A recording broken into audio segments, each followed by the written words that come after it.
Bonjour la famille, coucou la famille. Voilà, bonjour, coucou, bon dimanche à tout le monde. Bon dimanche, shalom d'avoir homme de Dieu. Bah oh nyo so basi ba tei ba zongi en tout cas bobo to bonde ko na bandi ko na église catholique. Bah ngo basi ba zongi hein. Voilà, shalom, vraiment shalom. Na ba homme de Dieu, ba chantre de l'Éternel. Ba shalom bisika bizibino, shalom na mama Lombongo, shalom na mama Immaculée. Bisika bozali ningana nzambe ayeba ko pambola bino na edification obozo sala pona na nzela ya loyembo topesi matondo na bandeko na biso bakimbangiste ope bazobongama pona bakende na pesi bango bambote ebele bamuso bakende na Ilford ba église na bango eza côté wana bambote na bino ebele. Alors topesi pe ba yenge voilà na bandeko na biso bundu dia Congo na église ya MPV ya Longo. Voilà bandeko na bosa na te pona na ko epengle mo eloko moko mukie wana na église wana à travers makambo to lobalelo. Et puis voilà, toute tendance confondue, vous en adresse à bien. Alors abonnez-vous vraiment bandeko nanga, boss abonné to kokisa vraiment 40 000 et ça la bien. Et puis toujours qui est à 50, 60, tito comme à 100 abonnés et que vous allez le comme malamu bande konanga Kinshasa bambote ebele vraiment statistique et la kisinga ke mikolo bozota langa mingi banzambe a pambola bino bo continuer toujours kotala ndengwana bozwa en plus. Merci na ba commentaire na bino ya bien na ya malamu, merci en tout cas to mesana bongo. C'est comme ça parce que bato ebele ba komaka bazaka bato yo bazaka o ba komaka ba commentaire ya mabe ba oyo ba pambola rabiso ba oyo ba sepela na émission ba komaka na bangote ba lobaka émission o bien na sepela nango aleki na e mais ba oyo ba fingaka alinga vraiment que ma finga na e etika la penza aggraver na émission eza problème mon côté heureusement et comme marabiso na bilongité na nzoto te.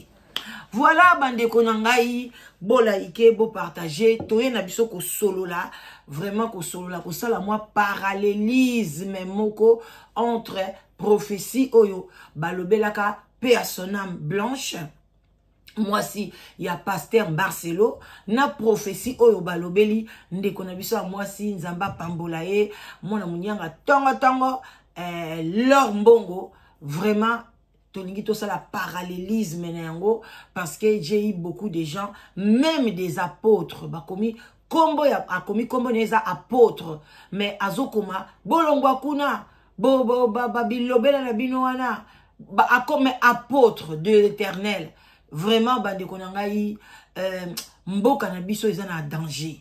Congo eza en danger bandeko na nga nayaka penza minkolo babiloko ya bongo te mais j'ai vu vraiment sur tous les points économiques, religieux, point il y a ce qui nini mariage, financier, civil et ba point nyonso eza en danger. Pays na biso lokola ba tiongo likola cric lokola voiture mobo ba tiongo likola cric ba pine ba longoli moteur ba longoli payer comme lokola épave.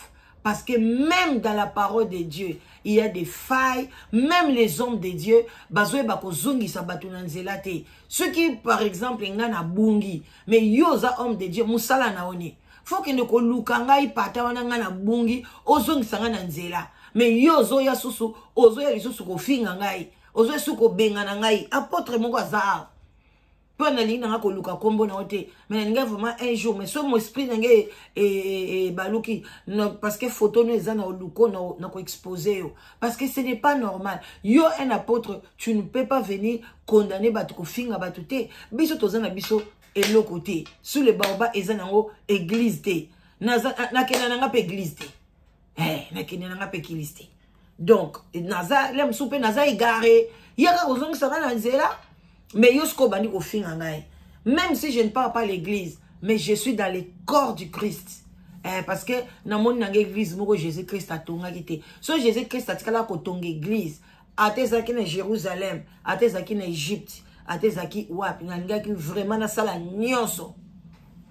Na kende kuna na église wana. Mais le quoi tika ne peut ko tonga église te. Na okende na nga pete na zaka awa na kacha corps du Christ spirituellement. Voilà bandeko na ngai na eto solo la vraiment bozwa moi kopwa ti kopwa café mai ebele voilà L'eau c'est la vie bande konanga nzoto na biso oyo ezaka mai na mai. Soko kufi kaka pa mai bandi ko bima alele mai nyose ko bima nzoto pe e baby eboti banyama eboti biloko ndenge na ndenge nzoto pe sili na mo. Voilà, tout tika lolendo ezana tina monte. Bande konangai soki na ye na bitu ko sala parallélisme entre prophétie au bapesaka blanche na prophétie au bapesi l'or mbongo. Pona nini pona ngai d'après mon inspiration na koloba ke prophétie au bapesaki blanche pona nini kokisamaki prophétie au bapesi l'or mbongo pona nini ekokokisamati tant susu yango nde likamungai na ye na décortiquer soki nazali na voix ya mabe yo zongisanga lobaki mala danoise nga pe na moni na parallélisme nanga il faut to solo laka. Ne venez pas insulter les gens et ont foutu de l'autre côté quand tout le temps aux autres finga comme si aux autres tindanga yakali sous koloba. Maintenant que so boza na kimia tozo solo la bio lobby nga na lobby to comprendre usana na kanga porte yo so pelo ni bazo beta awa.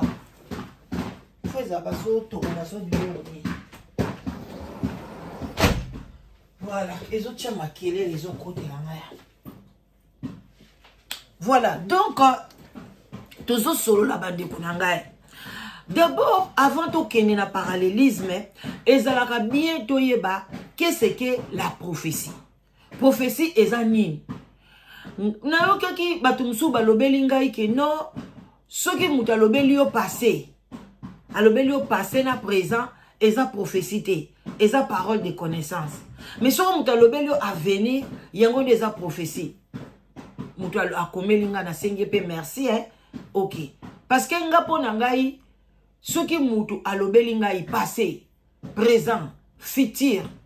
Ngai na obegango prophétie.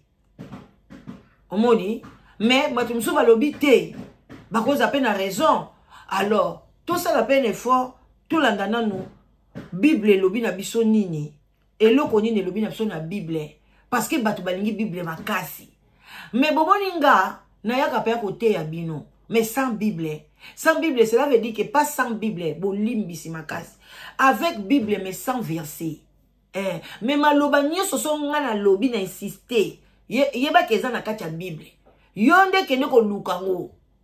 Woba ala de nos aloba ibona beta non na Bible. Ce que za wapi so balobeli yango wapi to koma biso tikota kiti o betika bo pan et la kisio ke eza place boy na ebite est-ce que ko sala pe ko tangelanga teta boy bon voilà donc za na play ekoloba. Qu'est-ce qu'une prophétie? Elobi osé Réponse de la Bible. Zamba zalokom elobi boyo kamona awa na Bible na ngezo loba. Bible magique. Bible nanga mutelo bangana tanga te. Yango ka elobela ngai prophétie eza nini? Bandi kunangai. OK, réponse de la Bible. Qu'est-ce qu'une prophétie? To tiamo na haute voix. Papa loba. Bible. Une prophétie est un message inspiré par Dieu, une révélation de Dieu. La Bible dit que les prophètes ont parlé de la part de Dieu comme ils étaient portés par l'Esprit Saint. 2 Pierre 1, versets 20 et 21. Ainsi, un prophète est quelqu'un qui reçoit le message de Dieu et le transmet aux autres. Comment les prophètes ont-ils reçu des informations de la part de Dieu? Boyoki, qu'est-ce qu'une prophétie? Une prophétie, c'est un message inspiré par Dieu. Ezali makambu moko boye, ezali message moko boye, et wuti e pa ya nzambe. OK? Une révélation de Dieu. Et biloko ezama bomba mi oyo, ezali ya ko bomba ma. Mais ce qu'on nzamba lingi, ala kisango na misu ya batu. Ayo kisango na misu ya batu. Est-ce que nzambe na akokita ye moko? Akokita ye moko te. Nzamba lobi asali biso na image na ye. Alors, akoluka obe mutu moko. Oyo ta musu yoko kamwa. Musu kutu oyo kansaka balado. Oyo kansaka moyibi mama songi. Mama engalisa. tant sou ye wana nde nzamba ko utiliser pona nini aya koloba message wana pona yo parce que ayebi ke yo na mama engalisa bolinga na makasi so mama engalisa lobeli yo okondima. OK, voilà. Donc de Dieu, la Bible dit que c'est poussé par l'Esprit Saint. Bible lobby ezali poussé ezali etindikami na molimo mo santu. OK, yango wana les hommes, c'est ça non, est poussé par l'Esprit Saint que des prophètes. Ba prophètes bino mo boyebi bazali batu bazali quoi bazali na ndenge nzamba pesi 5 ministères. Tozana ba pasteur tozana ba pasteur banko vous avez OK lumière d'anglais koufi. Vraiment, je vais bien dans la lumière. C'est quoi ça? Pourquoi? Tozana pasteur, tozana évangéliste. Voilà. Oh, il n'y aura pas la lumière. Mais généralement, on a bien été dans la lumière. Bon, ça ne dérange pas, il n'y a pas la lumière. Hein. Lumière dans le koufi. Ah, ezongi. Ah, coucou Fasuteko, please. Ozo salamaki. Balobi, voilà. C'est poussé par le Saint-Esprit que des prophètes ont parlé de la part de Dieu. Ba prophète baza banane. Ba prophète bazali, un prophète azangaite. OK? Ba prophète bazali baza na 5 ministères na bango. Baza na ministère na bango, ya awa oyo musapi o munene oyo. Eza ba pasteur. Les 4 ici n'ont pas des autres. Mais ça là, babé ils ont un pasteur. OK? Tous un évangéliste, tous un docteur, tous un apôtre. OK? Après tous un moko prophète. Tant ba kangi boy, pasteur aya ka okangango boy. Akangi bango boy, pasteur. OK? Pasteur akanga ka boy. Pasteur akoko sala oyo nyonso. Tant ba kanga ka likofi oyo azaka pasteur. Yaya ngana ote ya bino yaya. Boye basola dana zazanani. Allez, avançons. OK. Sikoyo, balobi poussé par le Saint-Esprit. Poussé dans molimo mo santu, nde ba prophète balobaki. Et loba mi wapi, lelo natangeli bino quand même verset biblique parce que bolingi datanga la bino verset, ngana te ya 100 verset, 2 Pierre 1 20. OK? 2 Pierre 1 20 2 Pierre 1 20. Voilà. 2 Pierre 1, 20 et puis 21. OK. Ainsi, un prophète est quelqu'un qui reçoit les messages de Dieu et les transmet aux autres. Hein? Prophète azamuto ayokaka ba message ya Nzambe. Et puis azo transmettre ngo epa ya batu. Comment bino bolingi kondima prophétie? Comment bino bolingi kondima prophétie te ba congolais? Oh, la prophétie, la bonne prophétie c'est la parole de Dieu. La bonne prophétie c'est la Bible. Bon, Bible on est comment makindeli? Et comment makina nzela ba prophète? Poni ignorance ya boye na kati ya population na biso. Pourquoi l'ignorance comme ça na kati ya population bande konangai? Wana eza siko na acte des apôtres. Na acte 3:18. Yaya kende kotanga. Tozo continuer. Comment les prophètes ont-ils reçu des informations de la part de Dieu? Dieu. Dieu a utilisé différentes méthodes pour transmettre ses pensées aux prophètes. Message écrit. À une occasion, Dieu a utilisé cette méthode pour donner à Moïse les 10 commandements sous forme écrite. Transmission orale de la part des anges. Par exemple, Nzamba salaki ndenge ni pona atinda ba prophète pona batu ba yeba ba prophétie. Asala kango ndenge ni.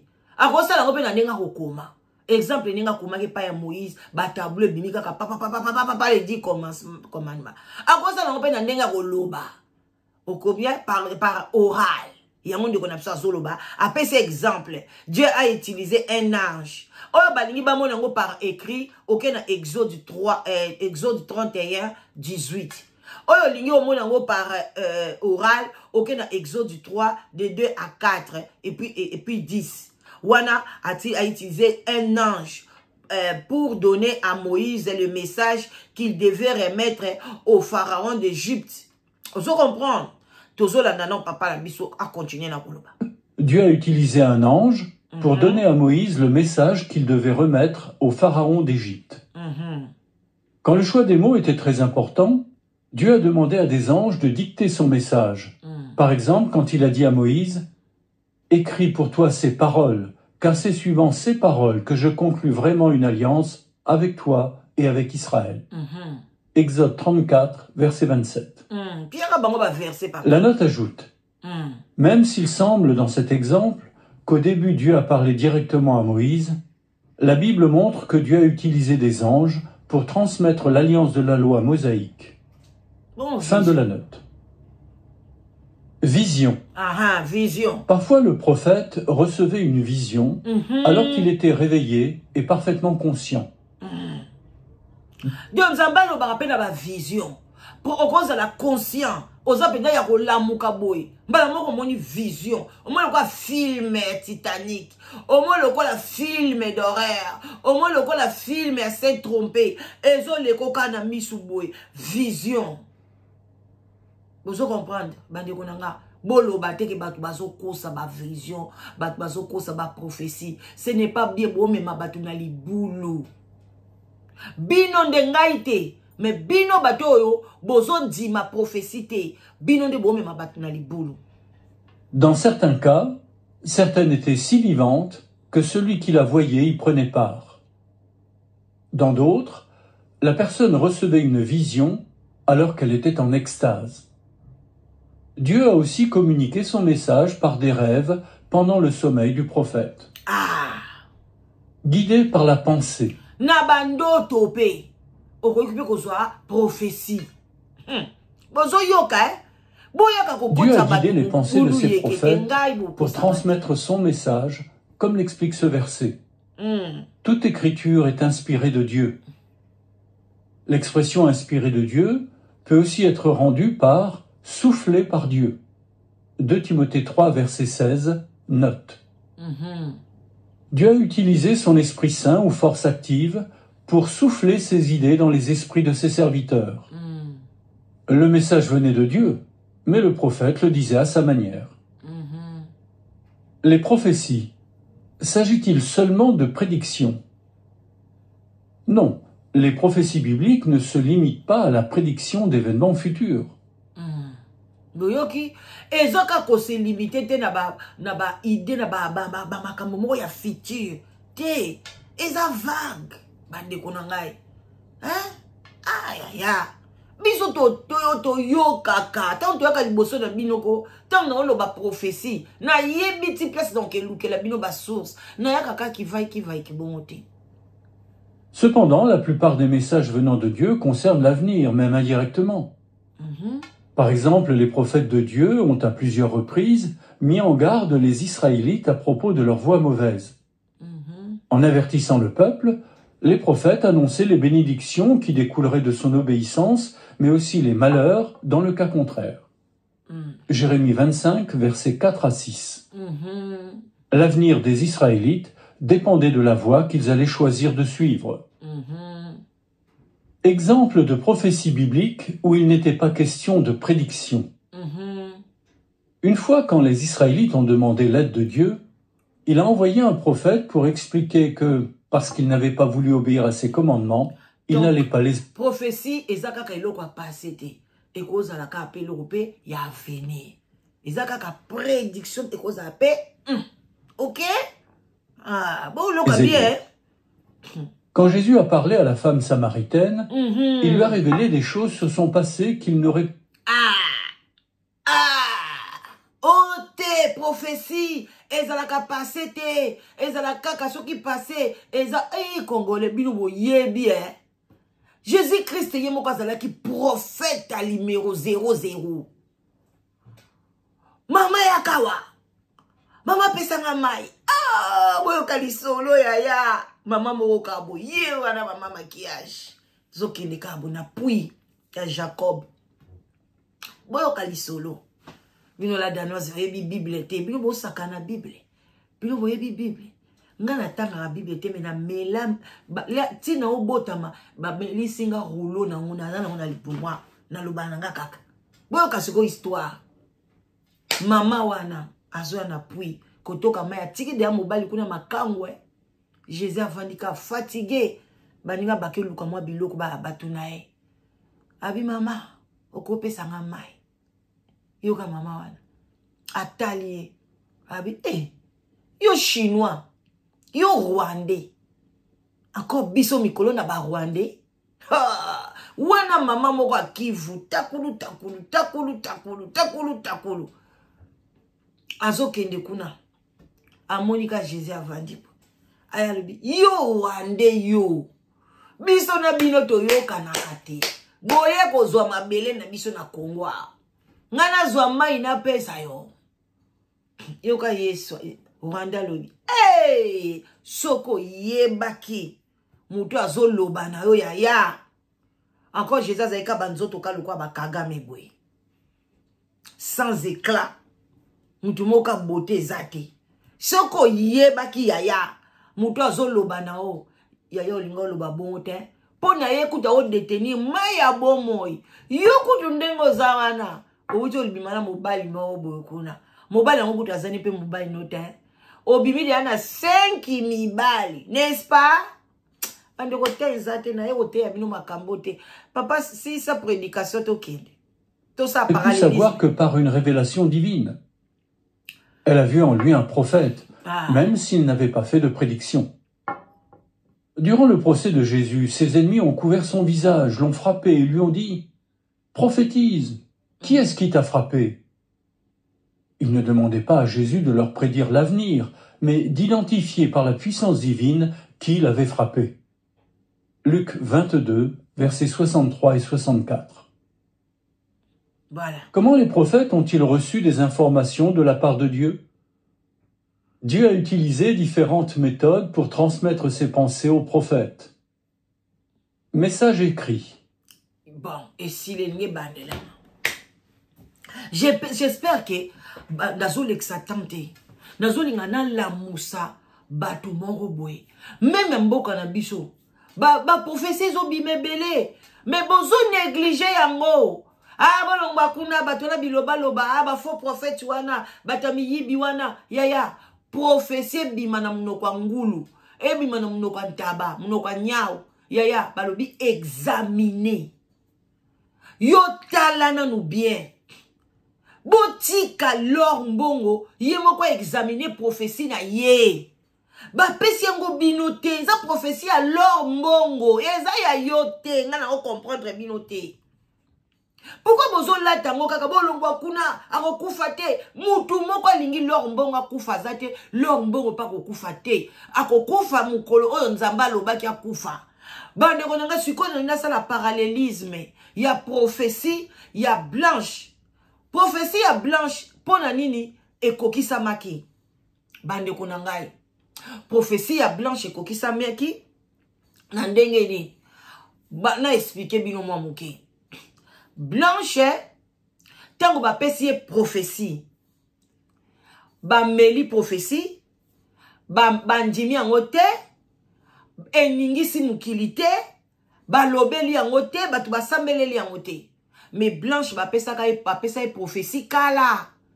Na kozongi sate, na zana na préparer angote. Moi si wana oya zalaki marraine ya blanche. Alobi ke blanche yemoko amonaka esprit de mort nzamba lakisaka e prophétie na yemoko blanche yemoko aloti liboko na ye et détaché mubali na ye akwei yemoko amonaka esprit de mort. Est-ce que assemblée ki ngo profondément? Est-ce que aluka ki asala ki repentance sincère? Dede prophétie ya blanche et yeko bima na mosali na nzambe alobi ke amoni Marcelo na makila na maboko na bilamba na makila na maboko bo kipe yango te et batu balobeli yango pete. Alors blanche bande konanga batu babeti yango kara ba kipe yango te esali nini elekanika ndengwana mutu mususu aye alobi awa atinde liango Marcelo a publié awa toleka awa bozela a publié awa yango yo awa c'est ça le 3 juin 2017. Yaya, l'éloté, le 20, na 2017, yango. Alobi boye. Le couple Marcelo, Tounasi, Jérémy, après Alobi, Azali, Jérémy de l'église, Jérémy de l'église La Compassion. Batine qui on s'appelle Jérémy na habité. Alobi boye.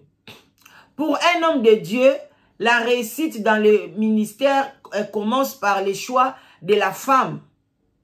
Pona mutu oyo musala na Nzambe, musala no ken malamu. Donc ebandana nous na choix ya mwasi moko ya malamu. Derrière une bonne femme, mwana mobali moko bien abimaka wana. OK? Pour un homme de Dieu, la réussite dans le ministère commence par le choix de la femme. Soyez bénis et vivez longtemps. Atindeli Marcelo. Bizarrement, je vois l'esprit de mort sur le visage de maman Blanche. Prions pour qu'ils vieillissent ensemble. Tout semble là, pour Nabazala. Et prophétie Nzamba lobby. Batu babetiango kara, balobeli yango te. Alobi ce couple, c'est un couple modèle et ça nous inspire. Couple na bango eza couple moko modèle. Vraiment bango na couple balati ma jaquette ndenge moko ezo ko inspirer biso bilo monyo so boyebi kine na abade ko envier couple wana te azala lokola mama Blanche na mobile na ye parce que botala kaka extérieur boyebi na bino intérieur makambe bando leka na kacha couple wana te.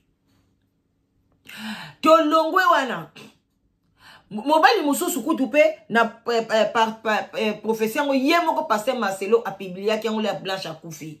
Ayebisa ki alobi ke jour wana obokenda ko sambela na sa mai na moni ba esprit ya mai eye e koti mama Blanche ezo déclarer e bomae pasteur zala vigilant sambela boyoka pe ba profession wana botanga pe makambo boloba rien du tout bosambela pe te mais na keipe e pa ya Miraesa tango ba lobeli Miraesa ke Miraesa boy bogangi pete bolobi pete bolekisi bongo balobeli Chaka Congo bogangi te bolobi te. Vous comprenez? Eye ekokisami ba profession ekokisami bobandi koloba bino mwana ka ba profession ba liwa parce que ba profession liwa so muta kufi liwa ntuyo so banga liwa mais so ba pesi prophétie ozo musala so mutazu musala bobeta mokara. Ah, c'est la loi de la nature.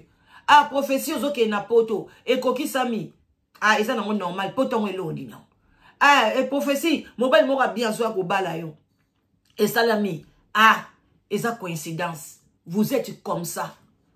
Mais, ah, prophétie. Tu lombo boye boye. Ah, boti kaye.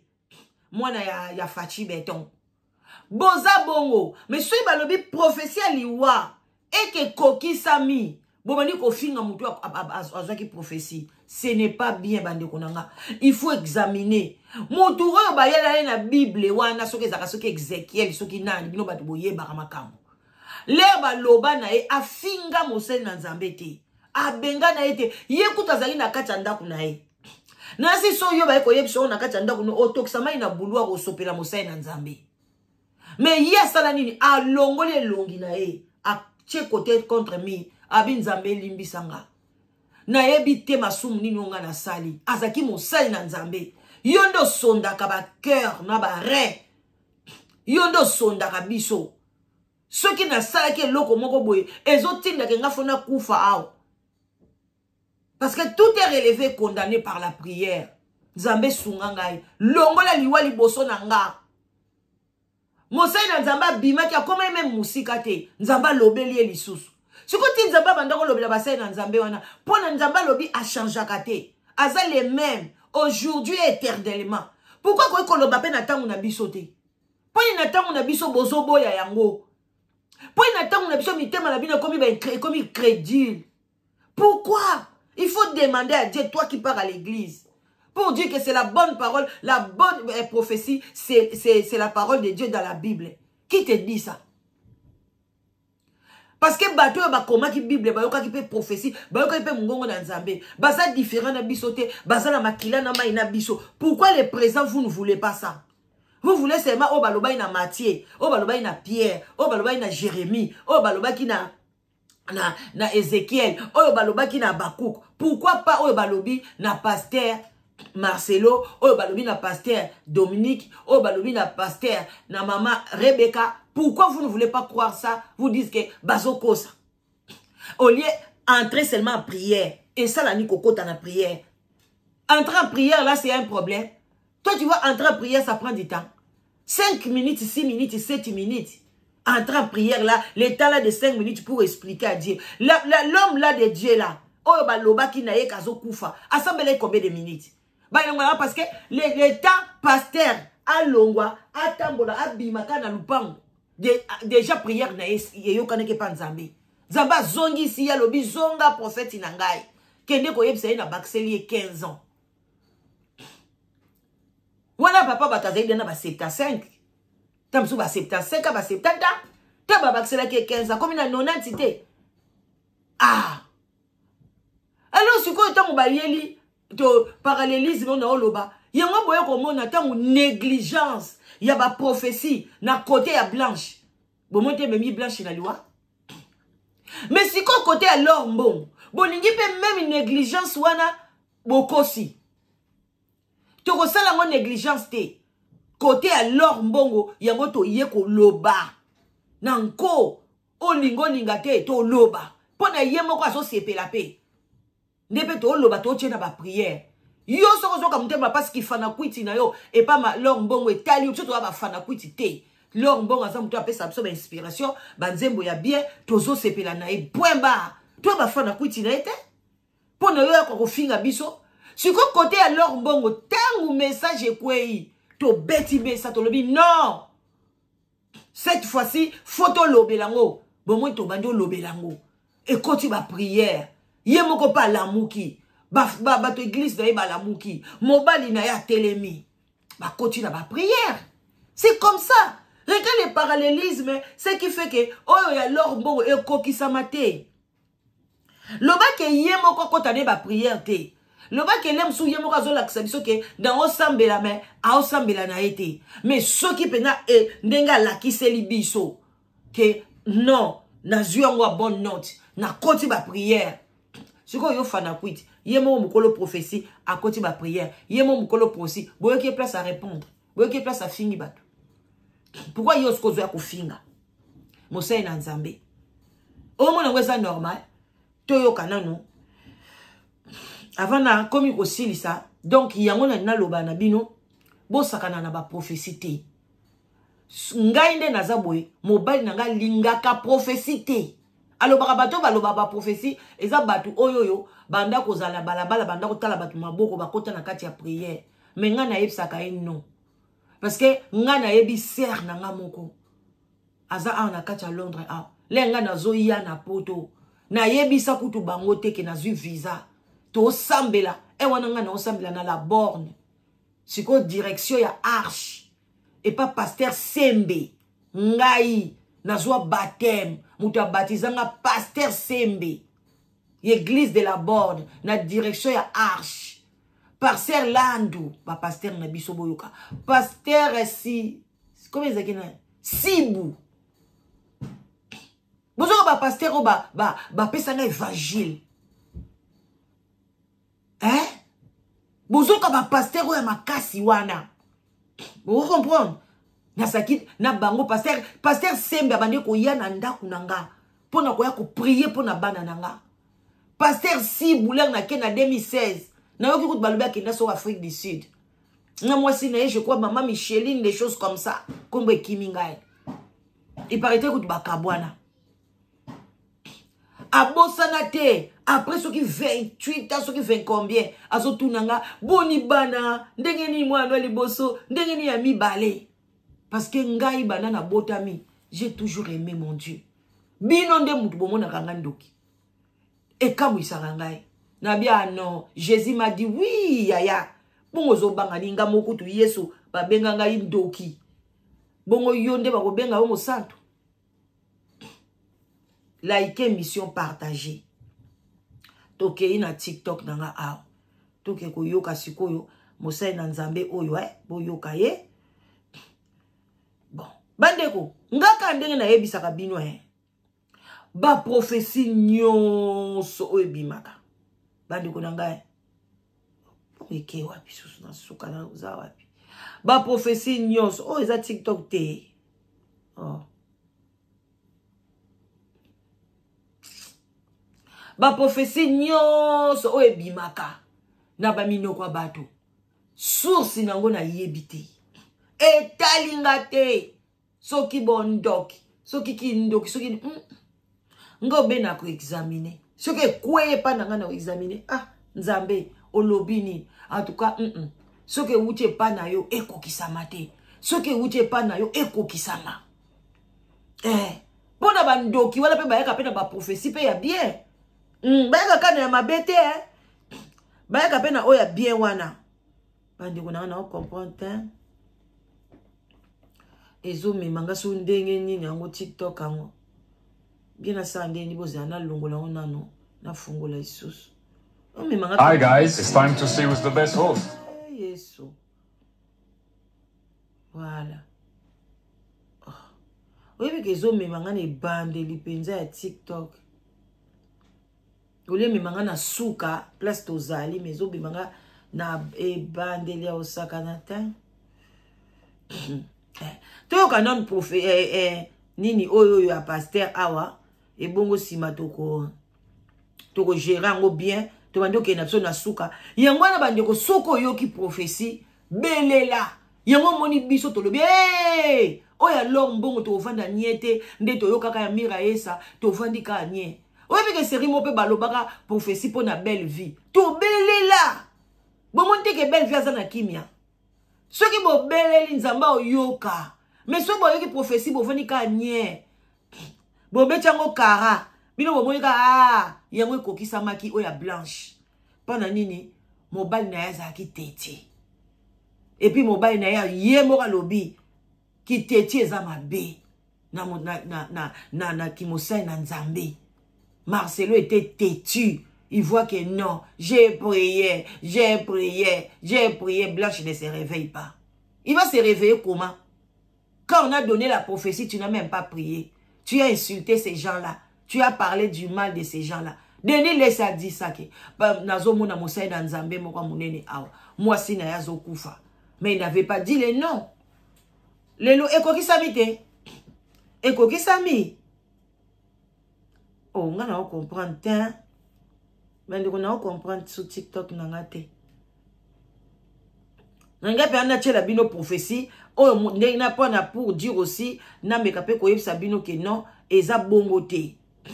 Ah, yango, voilà. Tu gloire à Dieu. Bolanda. Ozomona, servante de Dieu, l'église a retombé. Et la monopécie m'a sacolé sur maman Lombongo. N'habitez pas de la bisoko le bango, non, moi je crois que on appelle ça qui message dans l'obé Zambatal ici.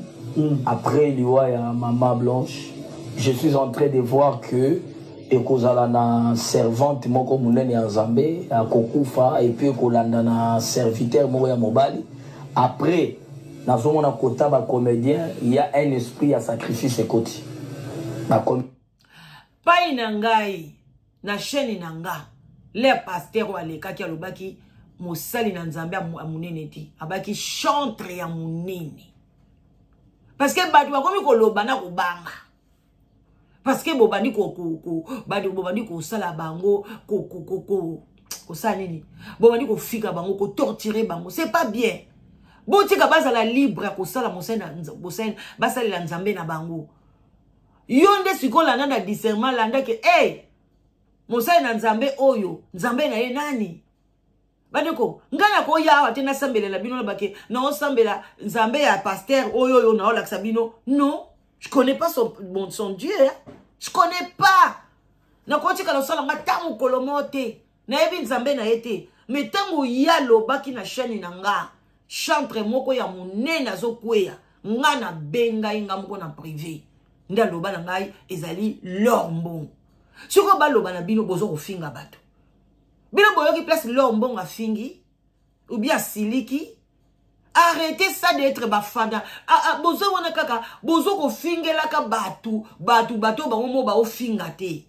Ozano fingela ka fali atikala ko finga na mutu te.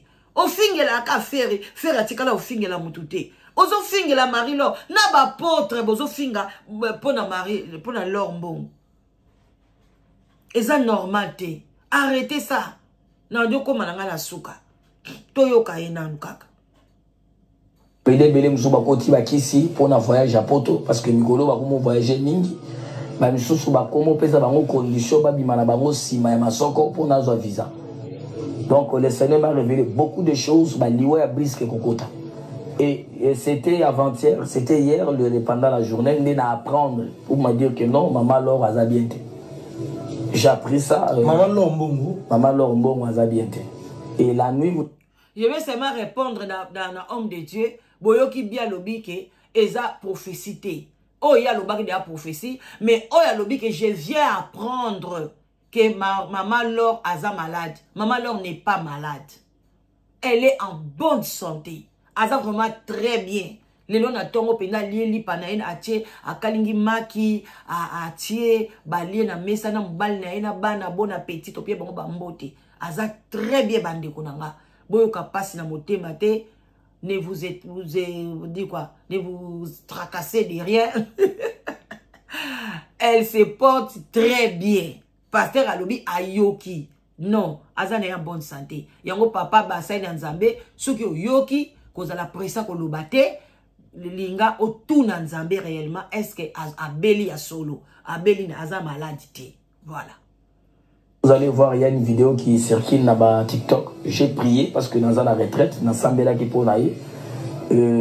Parce que bah tu belele bah mon qui maman Rebecca lobi que maman Marie-Laure ozo ngaka Marie-Laure nzamba batu maman Laure Mbongo ozo kweya na ba tension ba nini eza prophétie nzamba lobeli bongo ki nzamba lobeli eza prophétie eza exactitude teke azo kweya na ba tension non. Eza prophétie tango mosusu un jour akoya na ba tension nzambe tanga loba makamna ye au moins azo loba neti na présent a ye na omo no boti boka ba prophétie te na moni ona bébé prophétie ba lobi ke ba moni ona bébé maman na moni ona bébé moko kitoko na moni ona ba mapasa bongo ba moni yo ti ba moni ona bébé ti yo za na bébé yo za na ba mapasa na moni yo libala kitoko nzambe na moni yo bali na zo moni yo bali ya na moni yo penza telle Mercedes secteur zo kitamino yo bali mais ba zo lo ba na présent ba moni yo poni vous comprenez la prophétie te faut kota na mozido nango vous comprenez nga on alina kata bino ngai moko tant dans zolinga na ya poto na loba te beto zaina ba sœur na tsoto ba no sambela na bango e ko nizaiba ba cellule moi parce que c'est quoi place journée zaki pa na biso to sambela sœur mo ba lobinanga non mona yo na mboka moko boye bazo fungola miliki ezo bima na pompe olie bima mai ezo bima miliki na moni yo na mboka alobi na présent moni ngai na mboka wana me ngana ito vandi wana na ko ko loba tenga na za awa yo zo loba nanga ba moni Marie-Laure Mbongo azo kwea na ba tension. Mais quand même, comprenez-te? Eza prophétie nzamba loba na ndenge na ye. Mbala moko ngawana. Na lobi amen. Na samote makoto na loba mais nous voyager lobiti. Na on a dit na loba ngabite. Na siki prophétie. Bandi ko tango na koma na Danemark. Na aéroport, na sengi asile. Ba pemisinga ba zulinga interprète.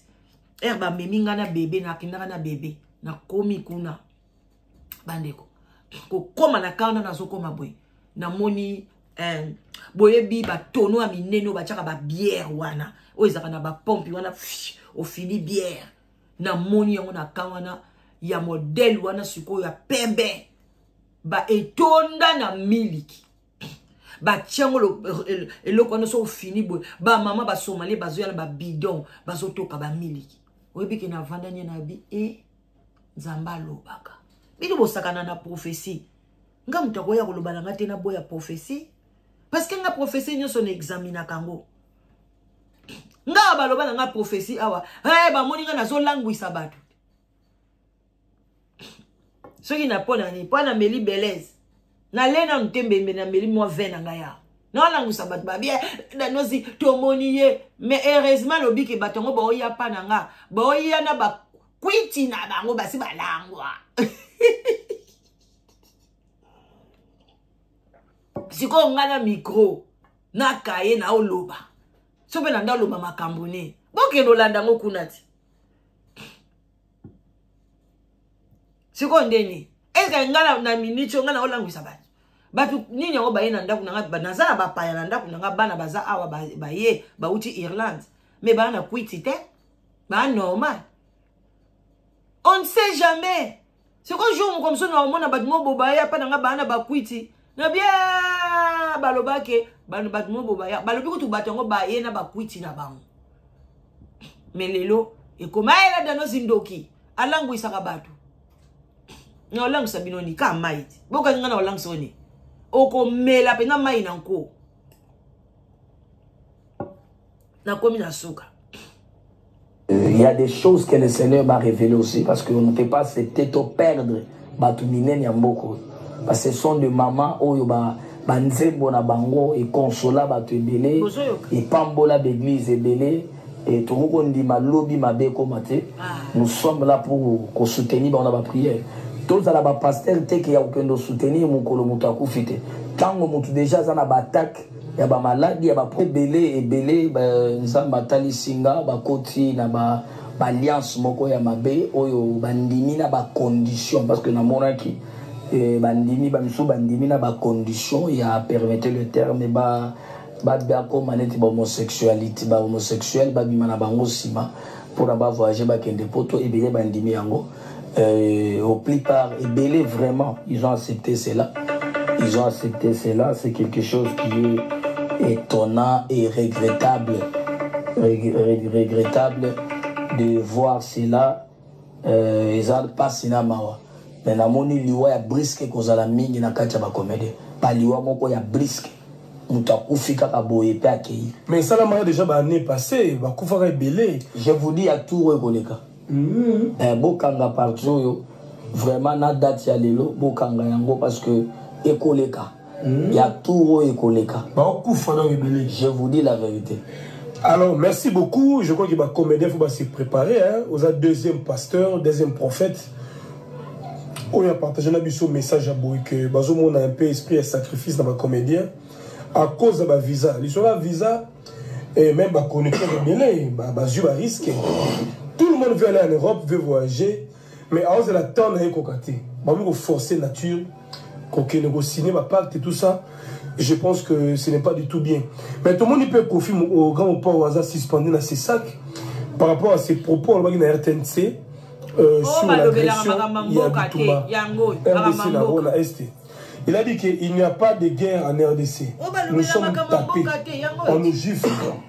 Alors, nous sommes tapés, on nous gifle, on a créé maman la polémique. Ngana lobela makambo te. Bo ba lobela makambo te bolanda ka bango te ba prophétie bimanga ba Rwanda ba Burundi ba nini bolanda na bino te.